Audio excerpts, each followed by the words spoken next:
Hello everyone and welcome back. आज हम लोग डिस्कस करेंगे 15 अक्टूबर के CHSL के अंदर जो भी जीके क्वेश्चन आए थे, एक एक करके डिस्कस करते हैं। हालांकि वीडियो लेट है, मैं थोड़ा सा बीमार हो गया था, इसलिए वीडियो लेट डाल रहा हूँ। तो चलिए पहला क्वेश्चन देखते हैं। अभी नोबेल प्राइज़ तो 2020 के अनाउंस हुए थे, लेकिन CHSL ने 2019 के पूछ लिए कि मेडिसिन के अंदर किसको मिला था भाई। तो विलियम जी कैलिन को, सर पीटर जी रेडक्लिफ को और जे जी सेमेंजा को। और इनकी जो सेल की थ्योरी थी कि किस तरह से ऑक्सीजन अवेलेबिलिटी रहती है, तो उसके बारे में इनको ये प्राइज़ मिला था।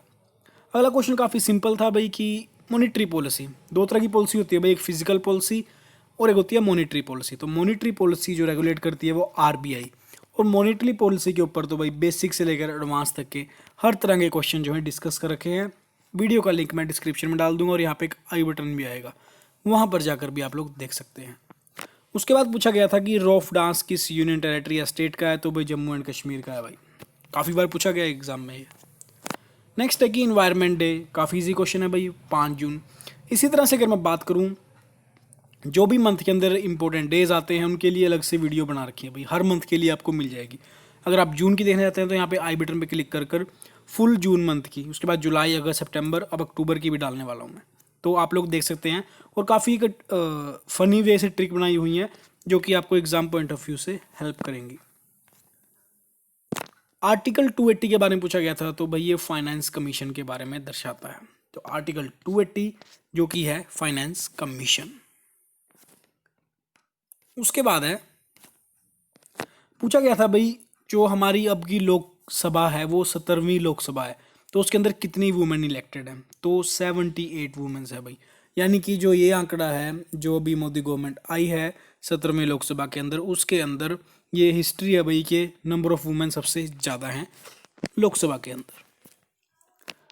अब 2019 का भाई मेडिसिन का भी पूछा था, तो साथ में केमिस्ट्री का भी पूछा गया, केमिस्ट्री के विनर कौन रहे हैं। तो अभी पहली बात तो कि लिथियम आयन बैटरीज के डेवलपमेंट के लिए इनको मिला है John B Goodenough, M Stanley Whittingham and Akira Yoshino. तो इन तीनों को केमिस्ट्री के अंदर मिला है। आप ध्यान रखिएगा अभी 2020 के भी आपको याद रखने हैं, आने वाली शिफ्ट के अंदर जो है ये पूछा जाएगा 2020 के बारे में।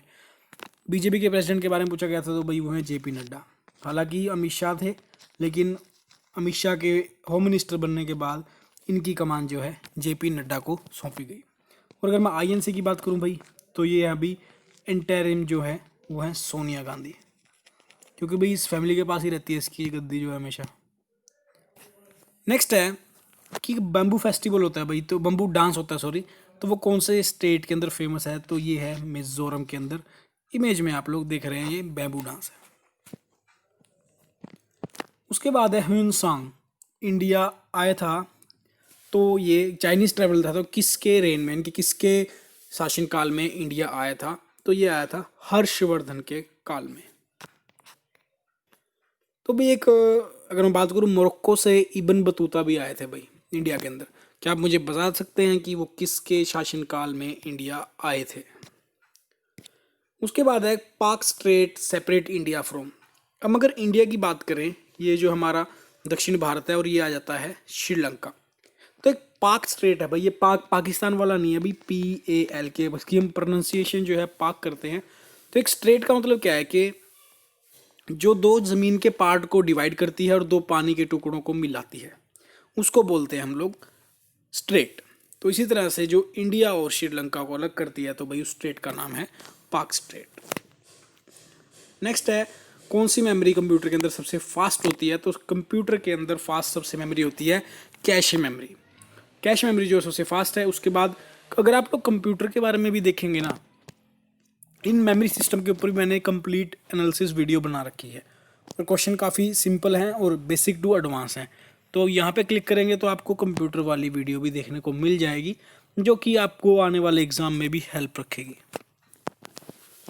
नेक्स्ट पूछा गया था कि जो लेजिस्लेटिव काउंसिल है, लेजिस्लेटिव काउंसिल का मतलब क्या है भाई, हिंदी में बात करूँ अगर मैं, तो ये होती है विधान परिषद। तो इसको एबोलिश कौन कर सकता है, एबोलिश कौन कर सकता है और बना कौन सकता है, क्योंकि विधानसभा तो हर एक स्टेट के अंदर है भाई।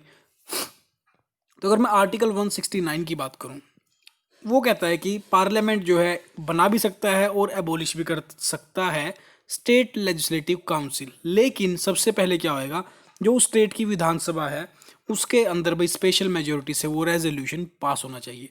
यानी कि किसी स्टेट के पास अगर लेजिस्लेटिव काउंसिल नहीं है और वो चाहती हैं तो वो पार्लियामेंट के पास अपना स्टेट के लेजिस्लेटिव यानी कि विधानसभा के अंदर वो बिल पास करवाए और पार्लियामेंट को भेजे कि हमें हमारे स्टेट के अंदर लेजिस्लेटिव काउंसिल की ज़रूरत है। तो मेन पावर किसके पास गई भी? पार्लियामेंट के पास गई, क्योंकि इन केस पार्लियामेंट ना चाहे और कोई स्टेट लेजिस्लेटिव उसको पास करके भेज दे फिर भी पार्लियामेंट उसको रोक सकती है। यानी कि एक तरह से फाइनल अथॉरिटी जो है वो पार्लियामेंट ही है।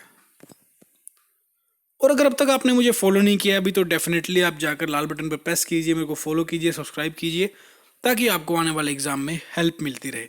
और आप लोग मुझे इन सोशल मीडिया हैंडल पर फॉलो भी कर सकते हैं, लिंक मैं डिस्क्रिप्शन में इसका डाल दूंगा। उसके बाद पूछा गया था कि फर्स्ट 5 ईयर प्लान कब स्टार्ट हुआ था? तो भाई ये 1951 टू 56 चला था 5 ईयर प्लान। उस समय पर हमारे प्राइम मिनिस्टर थे जवाहरलाल नेहरू।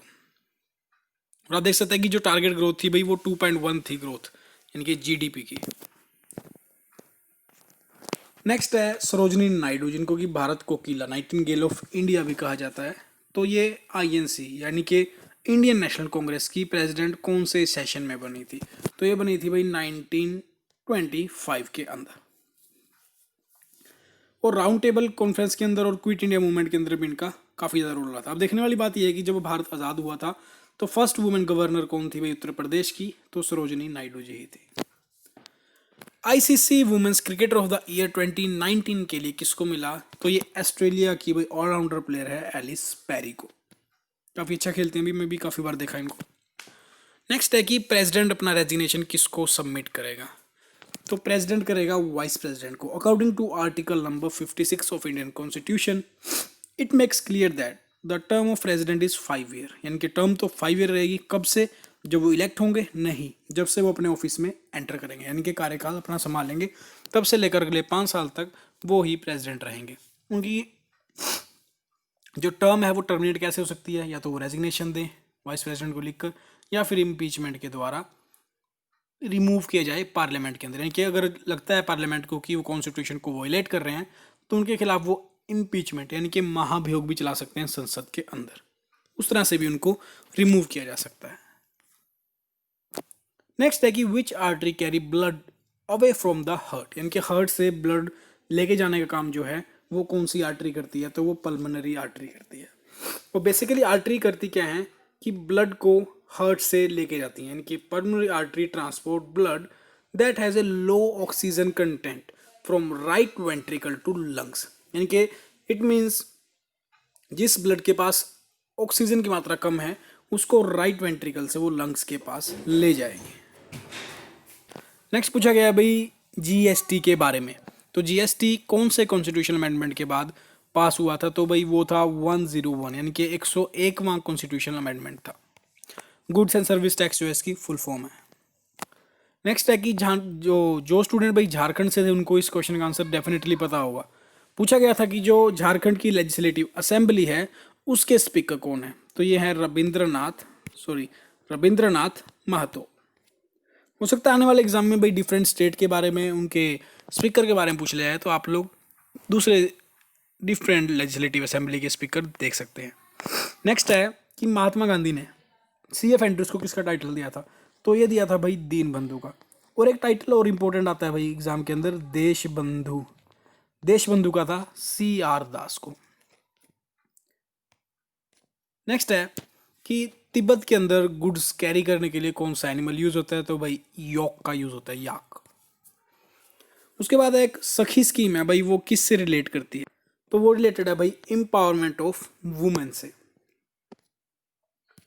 उसके बाद पूछा गया था, ये भी कंप्यूटर क्वेश्चन है, ये भी मैंने डिस्कस किया हुआ है जो मेरी वीडियो बनाई हुई है कंप्यूटर की, तो वो आप लोग प्लीज़ जाने से पहले देख जाएं, आपको बहुत ज़्यादा फायदा होगा।